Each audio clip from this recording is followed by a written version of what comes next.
Welcome to Why I Quit, a show that covers real people quitting their 9-to-5 jobs in search of something different. Listen to inspiring conversations where we dive deep into the stories of why people quit their jobs, what were the hardest parts, where are they now, and any advice for people following the same path.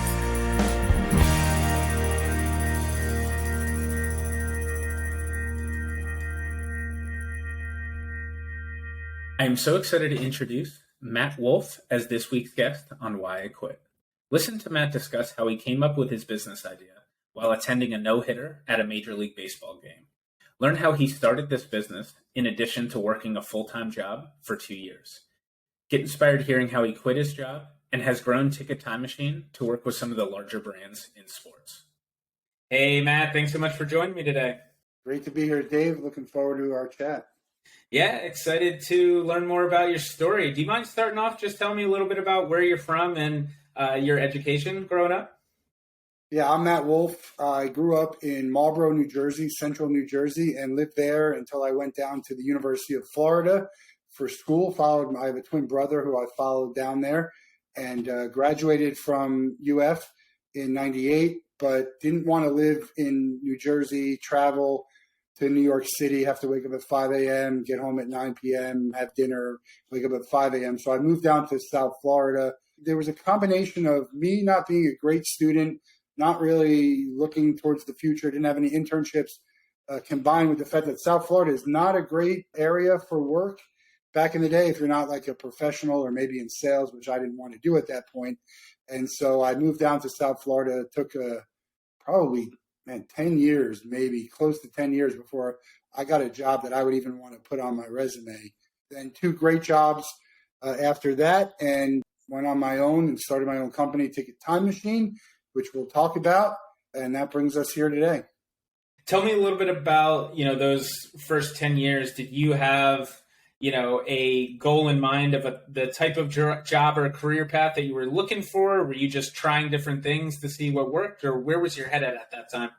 So when I was in school, marketing promotions was in my mind. I actually wanted to work on movie trailers, movie promotions. And I called a ton of different companies. I didn't have a resume to give someone, even in college, no internships.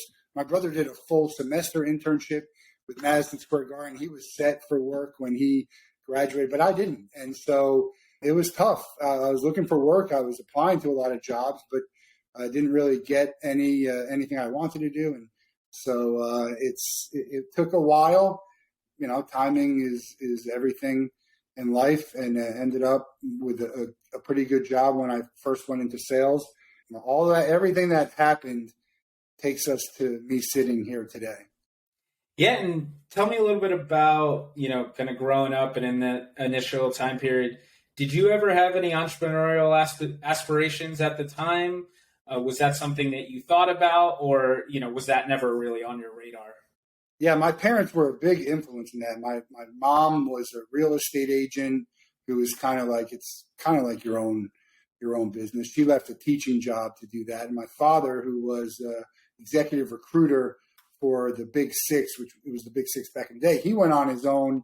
And so it was always instilled in us to find something that you can do on your own. And we had all these odd little jobs. We painted numbers on the curbs in New Jersey so people could see the number, and worked at the outdoor flea market, selling a variety of things. So my mom always pushed us to that. And I thought it was great. Yeah, it sounds great. I'd rather work for myself. I don't want people telling me what to do, but you have to find out what you can do to make that happen. So always was on my mind, and probably had a lot of different ideas on things I can do, maybe not for a full-time job, but a project, maybe something to make some money. I always stopped at the first sign of struggle, and this time I didn't. I said, I'm going to do this no matter what. And again, here we are. Yeah. And tell me a little bit about those 2 jobs that went, well for you after those, 10 years. Talk to me a little bit about kind of your experience there and kind of how that led to you getting to the point to quitting and starting your own business. Yeah, my father was a recruiter, so he was always in sales, and always said for me to go in sales. He said that's where the money is, and I said, I don't want to do sales. I don't want to be pushy. I don't want to be phony. I had a whole lot of excuses, but eventually I took a sales job with a company called Worldwide Ticket Craft, which was a ticket printing business. And that was my first sales job. And I got thrown to the wolves, pun intended, just saying like, here, so let's make calls. You don't know anything about anything, just make calls. And I started to be really good at it because I realized you don't have to be pushy to be good at sales, and you don't have to be phony to be good at sales. Now, you can be both of those and be very successful in sales. That's where I think there's a lot of bad salespeople out there, but they're rewarded from bad consumers. But I did very well. It was something I loved because I was talking to events and sports and music, and it was a really cool job. And I was making some money, and then I sort of felt like I wasn't making as much money as I probably should have based on the success that I was having. And there were some arguments with management about my style, I guess. I always say, look, if you get the job done, does it matter if I'm wearing jeans and a T-shirt, if we're in a warehouse, right? I mean, who really cares about that? And Erica Nardini of Barstool Sports wrote an article about are we monitoring our employees too much? And it was more about, hey, watching, are they making phone calls? What are they emailing? But I think it's about all of it. If I'm not in front of a customer, what does it care if my hair looks like this or if I didn't shave? And so I started to it's really where I started to get, well, I had it before, but it's more of like not wanting people to tell you what to do and how to do it. I was doing very well selling, and that should have been it. We should have been, all right, you're doing well, let's reward you. And, it didn't work out that way. So we parted ways, and it took me a long time to find another job. And eventually I was at the end of it and had to take something. And I took a job with this small company selling anti-money laundering solutions. Well, fast forward a year later, they got bought out by LexisNexis Risk Solutions, which is owned by Reed Elsevier, one of the largest companies in the world. I flourished from there. I mean, there's a lot of factors in that. Some of it was luck, some of it was timing, but really started to do well right off the bat, and started making a lot more money, winning some awards. And then company policy seemed to be that they didn't like everyone making a lot of money and winning awards. So they made it harder to make more money and win the awards. And, if you're in sales, that's not a good sign. And so it started to go downhill from there. We can talk about, my personal life. I started to go through some bouts of depression. Never really understood exactly why, but it would be hard to believe that my work experience had nothing to do with it. And so it was again, by luck that I thought of Ticket Time Machine. I was at a Marlins game. Edinson Volquez throws a no-hitter. I always collect tickets, but it didn't even occur to me because everything's going digital. But they announced over the loudspeaker, if you want a ticket, come to the box office. I said, great. I went up, can you print Edinson Volquez no-hitter on there? They said they couldn't. I know they can because it's my business that I used to work in. And so that's how we started Ticket Time Machine right then and there. And it's interesting the way people use the word can't. We can't do that. When they really mean we're not going to do that, we don't want to do it. So I always say, now, you don't have to find the things that people can't do. Just find the things that they don't want to do. It's great if you can find something that no one does.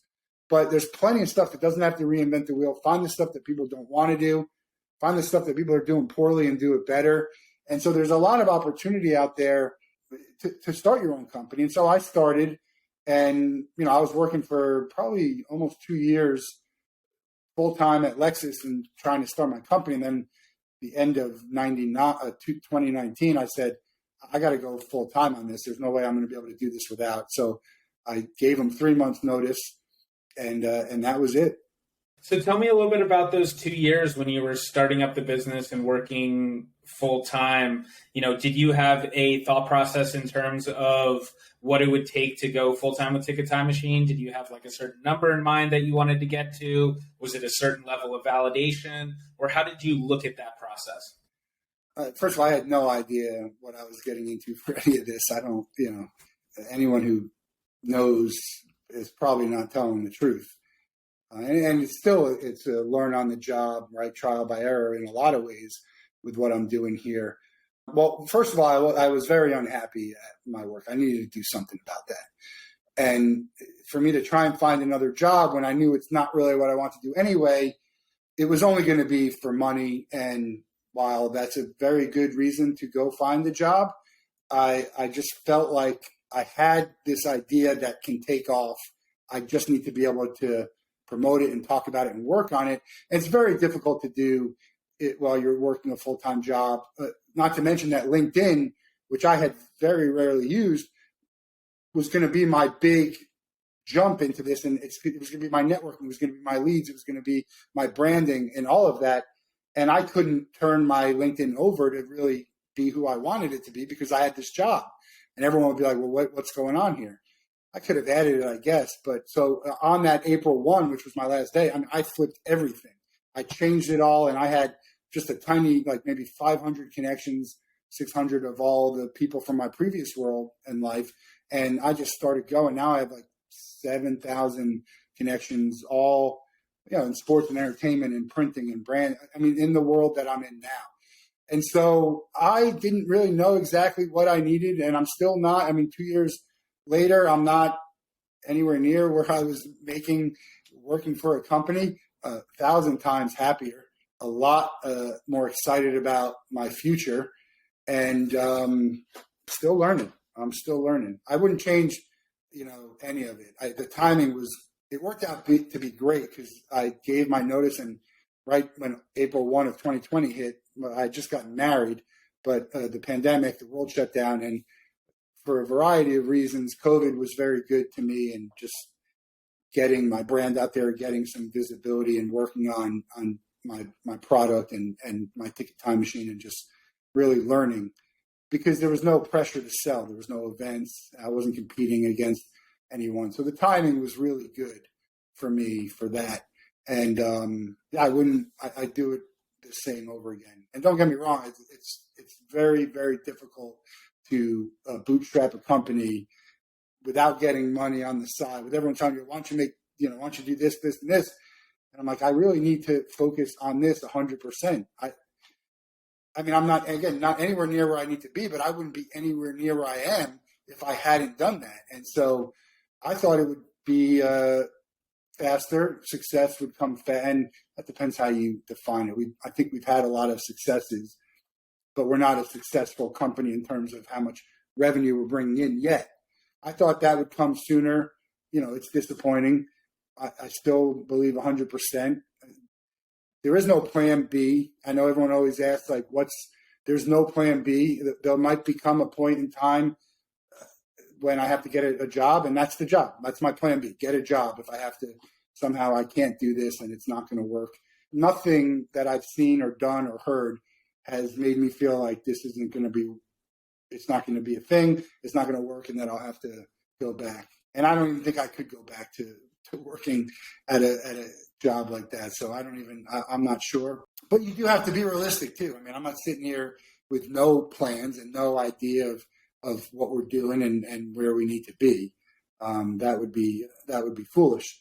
But I just think, a lot of the success that you have is going to be in the belief of your product and you. And now the proof of concept, we have enough evidence to show that people want this. Now we just got to have the evidence to show that they want from us, and it'll come. I want to go back a little bit to going from idea to actually building the company. I think there's a lot of people out there that have a lot of ideas, and they talk about starting different things, but people get kind of stuck along the way, or they don't commit to it. Tell me a little bit about your process of how you went from figuring out how to go from this idea you had in your head at a baseball game to actually starting a company based around it. Yeah, well, I went to people I know who know this stuff. I mean, that's the first thing you should always do, is surround yourself with the people who are very knowledgeable about what you're trying to do, but also knowledgeable about business. So I had gone to, people that I had known over the years who were just good in business and who knew a lot about the ticketing world. And it really started where we were just going to print, something like this for the people who wanted a ticket, right? A regular box office ticket, because they printed for us, but a lot of other places don't. And then it evolved to, what else can we do? Now, we have our animated, and then we have our digital experiences. So with the QR codes, a lot of it's just partnering with the right people and surrounding yourself with people who are better at the things that you're not as great at or don't know as much, or that can teach you the things. And I would say, as we started to have conversations and I was talking to different people, I realized, that we're still going to do what we started out to do, but there's so much bigger opportunity there. And that's what we focus on, always evolving to help build a better experience for the fan or the customer or the attendee or the visitor, whatever it is, but also give value for the partners and sponsors who are associated with these events. I call it a win-win-win-win. It's going to be a win for Ticket Time Machine, a win for the team league person, a win for the fan, and a win for partners and sponsors who are going to be involved with it. And there's no reason why it can't be. And I think along the way, a lot of these companies didn't care so much about the fan or the value that they're giving. And so we focus on the value that's given through our products and experiences.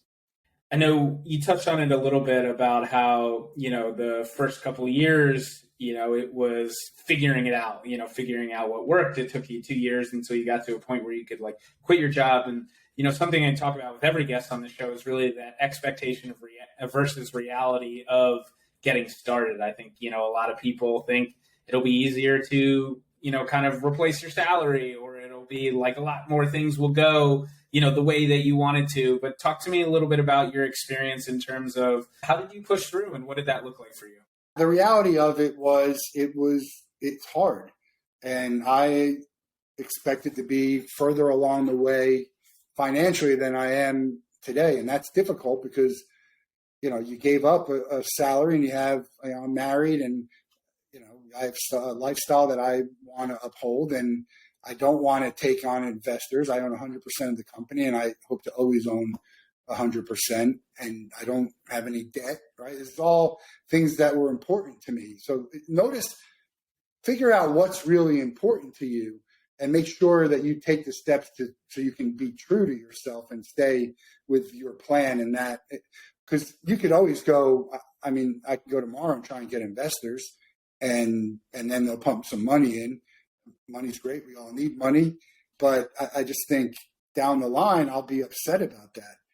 I mentioned that I just had all these other ideas and I would stop at the first. And this time I was just I'm going to push through, and realized that once I pushed through, everything became easier. Not easy, but easier. That next hill, that next mountain to climb, it wasn't as high, it wasn't as hard. And you realized you pretty much can do all of it. We're not rocket scientists here. We're not.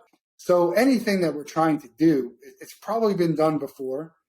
You can find the people. You can find stuff online. There's so much you can just Google online. How to incorporate a business that people didn't know. What do you need, right? And so, when you're on your own and you don't have people to delegate that stuff to, it becomes tough. So it's, that's the thing that I think is much tougher than people realize, is how hard it is to get to the point where you can delegate and have people on your team. I'm short of you just raising money or taking out a loan and then paying people to start, which might not be a bad idea. It wasn't for me, and I'm still looking forward to the day when I can sort of pass off some of these responsibilities and do the things that I'm really good at. But for now, I have to just sort of handle it all. Again, it doesn't become easy. It just becomes easier as you do it, and you become more confident in what you're doing. And it's a roller coaster. I can tell you this month, I've had moments where I'm just it's tough. How am I going to make this happen the way I need to make it to happen? And I just have faith. I'm really selling myself is what I'm doing. And I think I'm a good investment for people.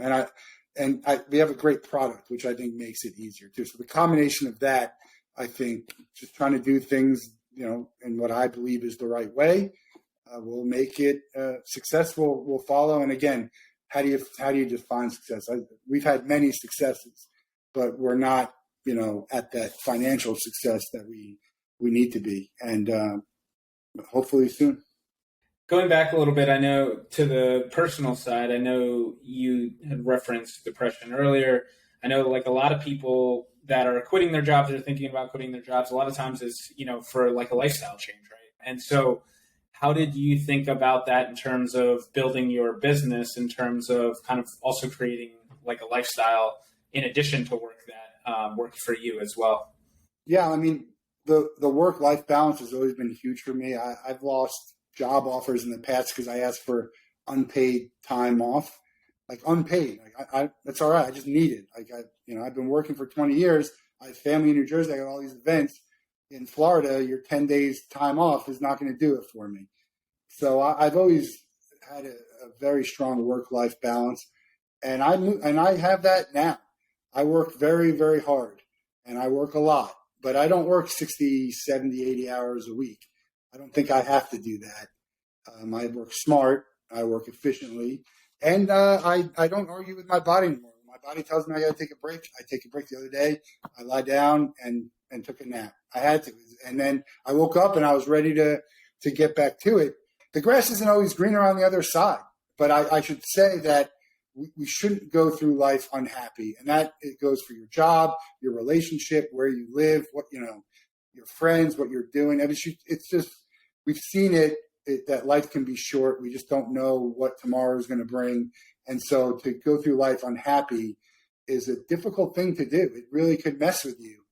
And work, I mean, think about how often you are at work, the majority of your waking hours. And so many people are in this job that they don't like. And I'm not telling everyone to quit. That's not always the answer. But I'm telling you to take a look at, your situation and find out, why am I unhappy? Right? Would I be unhappy with someone else? Am I not that unhappy because I have a good bonus every year, or they I'm getting paid well, I have some good benefits? I mean, the companies are smart. They do that for a reason. They want you to stay there, even though maybe you shouldn't necessarily stay there. And so I encourage people to really take a look at themselves, try and figure out, am I happy? And it's not going to be, and that's a general question, right? Am I happy?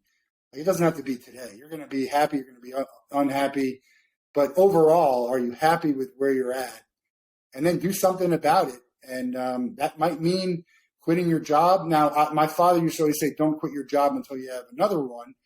And I think there's value to that. But I also think if you're going to work every day and you're miserable, I think you got to figure a way out, and very, very quickly, because it can spiral and it can just mess with a lot of your life. And who knows, maybe it causes you depression.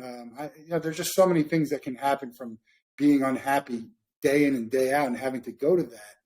Like, I was miserable. And so to me, leaving it wasn't really a tough decision. It would have been a tough decision if I really enjoyed it. Like, if I was 3 years earlier and I was, making all the money and going on the vacations and really enjoying what I was doing, that would have been a tough decision. And I'd like to think I still would have moved on, but it would have been a lot tougher. I think the work-life balance is, man, it's so big. And the companies that embrace that for their employees and really support them in that way are going to be ahead of the curve down the line. Because it's just, again, if your employee is unhappy, they're probably not going to do their best work. So I looked at that in how I was. I also see how people I know in my life are, and I know it's going to help me tremendously when I do start hiring people for this company. It's going to be a fun place to work at. You're going to have to work, right? You're going to have to work hard, but it's going to be a fun place to work at, an open environment that, we're going to know how you're feeling, and we're going to make sure that it's a positive experience. Something that, you've referenced multiple times throughout this show is kind of like wins for your company. And I think it's like a lot of times as, entrepreneurs, the bad sometimes overshines the good, right? And so, what's a specific win that you're like most proud of, or like what's a specific moment when you're like, well, I made the right move doing this. Yeah, I showed it. I mean, the thing we did for the Panthers playoffs, I live in South Florida, so I was there and got to see the fans like lining up to this, and then working with the Savannah Bananas, who, if you haven't heard of them, check them out. VIP meet and greet. I actually saw Banana Ball when they were down here, and to see, how great the brand is, and to have customers, you want to call them customers, like that, really makes you feel like, okay, we're on to something here, right? I mean, a little company like us working with some of the biggest brands and names in sports. And we've done some other stuff too. We're working with I Voted Festival. We aim to try and change people for the better and change the world for the better. So there's a lot of stuff we work on with that respect, and are proud of those wins too. And then if I shared emails from people that, responding to me, just sending them a ticket like this in the mail, it's a really good feeling to get those emails and to be like, we're on to something here, and it's a matter of time. I can't measure success by dollars. I know other people will, and there'll become a point like, hey, if you're trying to sell your company, like, what's your company worth, or how much am I making? I mean, I'm doing that now. I'm taking whatever I make and putting it back into the company, which is why I'm not making what I was at there. We're just trying to build. And there's some wins with the money we spend, and there's some stuff that maybe we struck out and it wasn't a great choice, or maybe it hasn't flourished for us the way it will. It's 2 years from now, it might come back and be like, you know what? That time when I did that was the right move. So I think it's a big picture. You have to look at the big picture when you're starting a company. You also have to look at the near term, right, to make sure we're doing the right thing today.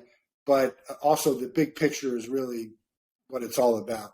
And just feel like you're doing the right thing for yourself, for your family, and for the people that you're bringing into this venture. A lot of people listening to the show have either recently quit or looking to quit their job. When you were going through the process of actually quitting, what's the best piece of advice you're given, or what's something you wish you knew at that time?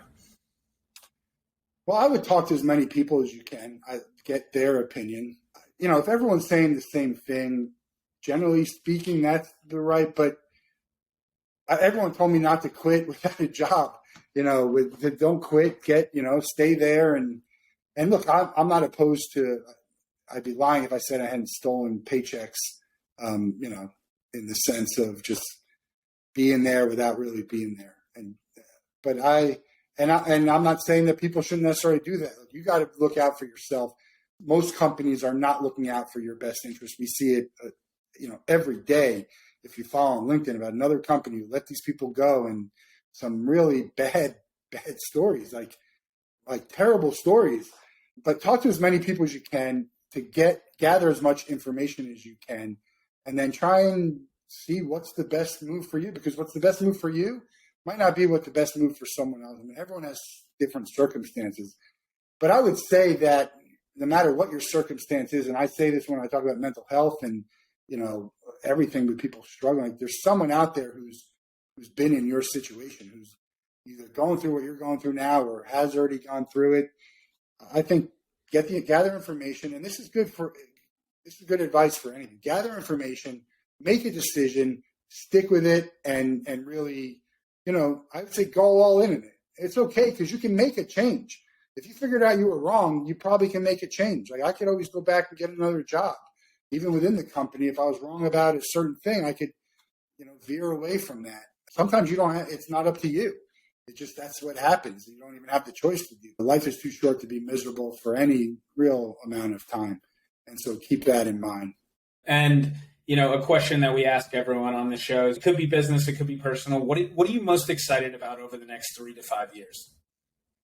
I'm excited for people to go to an event, get one of our things, and just that they can get stuff that we provide it wasn't available before, and we're providing it. That's what I'm excited. I'm excited for Ticket Time Machine to be a more household name and a thing in the commemorative ticket world, or the printed memory world, whatever you want to call it. We call it Ticket Time Machine, but we do so much more than tickets. And what is a ticket anymore anyway? A credential, a badge. But I'm excited about that, and I'm excited about the people that we're going to help, right? Because we've done a lot of good work and helped, charities and events that, didn't have a big budget. And we said, all right, we partner with them, Desire Cup, which is Danny Werfel's foundation, and the Fatherhood Festival with Darren Gray. But when we're rolling, we're going to be able to help a lot more people. And so I think just, having a bigger platform to be able to share my ideas and to help more people, I think that's what's I'm most looking forward to. And then, when we are successful, the doors that it's going to open for me, my goal is to have a Ticket Time Machine suite at a bunch of places that I love to go watch events at. And so, that stuff will be cool also. But it's really going to be about just people knowing who you are. And that means you've done a good job at getting your name out there. It's happening, but we need to go on a bigger scale. And so I hope 3 to 5 years for sure, but let's make it 1 or 2 years. Well, why wait 3 to 5? To end it, do you mind just giving an elevator pitch about Ticket Time Machine, where people can find you, and then just about your services in general? Yeah, so Ticket Time Machine, we're keeping the printed memory alive, and I showed the Panther one, but we do any kind of event. This is something we did for a wedding. This is for VIP, for the Savannah Bananas. Here's something that we did for a concert. We actually have new machinery where we can do business cards. If you scan our QR codes, you'll see a crazy digital experiences that are only getting stronger through the partnerships that we've created. And then regular tickets. If you went to a show and you don't have a printed ticket and you want one, get in touch with us, and we can make that happen. So we're enhancing the fan experience, visitor experience, patron experience. We're increasing the value, adding value for your partners and brand sponsors. We're generating additional revenue for you in something that used to be a cost, and in a lot of cases at no risk to you. We're only going to print whatever you guys sell. So a lot of after the fact kind of things. That's it. We're trying to, we're all about the fan and the end user, and that's what we're doing. Got a show called The Wolf Den. Also check it out. 220 episodes of unscripted conversations similar to this. It's just hearing people.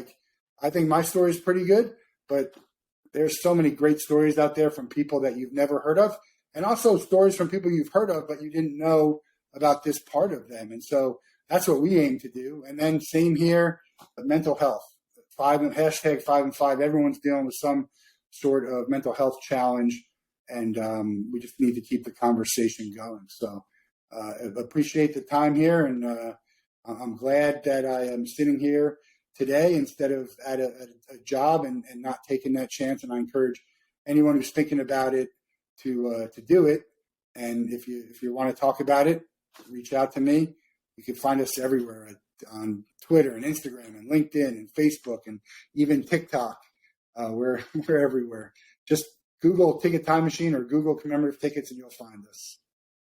Awesome. Well, thank you so much for your time and sharing your story. I'm so excited to learn about what you're doing and excited to see where you take it next.